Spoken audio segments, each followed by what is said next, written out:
দর্শক, এ বিষয়ে বিস্তারিত জানাতে সচিবালয় থেকে আমাদের সাথে সরাসরি যুক্ত হচ্ছেন সহকর্মী শাহনাজ ইয়াসমিন।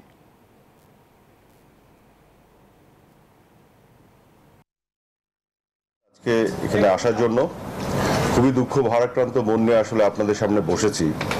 আপনারা সবাই জানেন যে কোটা আন্দোলনকে ঘিরে যে ঘটনাগুলি ঘটেছে বিগত দিনগুলোতে, যে হতাহতের ঘটনা ঘটেছে, এই বিষয়গুলি আসলে আমাদের জন্য, সরকারের জন্য, দেশের জন্য, দেশের মানুষের জন্য, বিশেষ করে যারা ক্ষতিগ্রস্ত পরিবার সকলের জন্য খুবই দুর্ভাগ্যজনক এবং খুবই দুঃখের।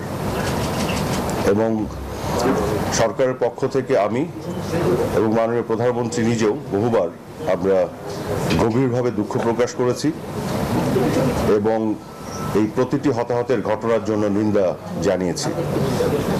আপনারা জানেন যে মাননীয় প্রধানমন্ত্রী ঘোষণা দিয়েছিলেন 16 জুলাই জাতীয় উদ্দেশ্যে তার ভাষণে যে উনি একটি বিচার বিভাগীয় তদন্ত কমিশন গঠন করবেন, যেটি গঠিত হয়েছে। এবং এই বিচার বিভাগীয় তদন্ত কমিশন যেটি স্বাধীনভাবে প্রতিটি হতাহতের ঘটনার তদন্ত করে যারা এই দায়ী ব্যক্তিদের আইনের আওতায় আনা হবে। এবং এক্ষেত্রে আরেকটি ঘোষণা এসেছে, আপনারা জানেন, সেটি হলো যে প্রয়োজনে আমরা বিদেশি কোনো এক্সপার্ট তাদেরও সহায়তা নিব।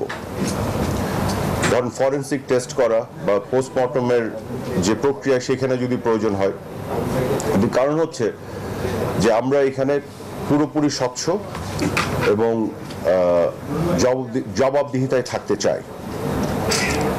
এবং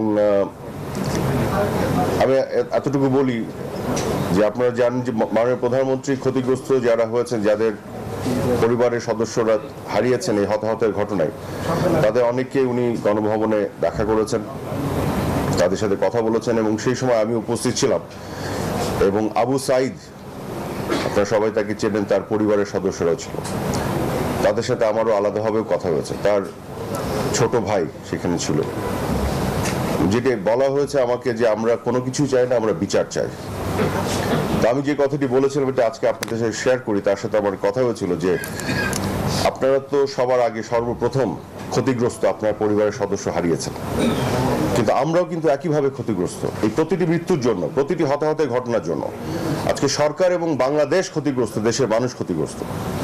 হয়তো কোনো একটি তৃতীয় পক্ষ এটার সুবিধা নিচ্ছে, কিন্তু যদি ক্ষতিগ্রস্ত কেউ হয়, প্রাথমিকভাবে ক্ষতিগ্রস্ত সেই পরিবার যারা সরাসরি তাদের সদস্যদের হারিয়েছেন। এবং তারপরে এই সরকার এবং এই দেশ এই ঘটনাগুলোকে ঘিরে আজকে বাংলাদেশের বিরুদ্ধে যে অপপ্রচার এবং আমাদের যেভাবে এক ধরনের বদনামি করার অপপ্রয়াস, কাজে আমরা ক্ষতিগ্রস্ত পক্ষের অংশ, কাজে আপনারা ক্ষতিগ্রস্ত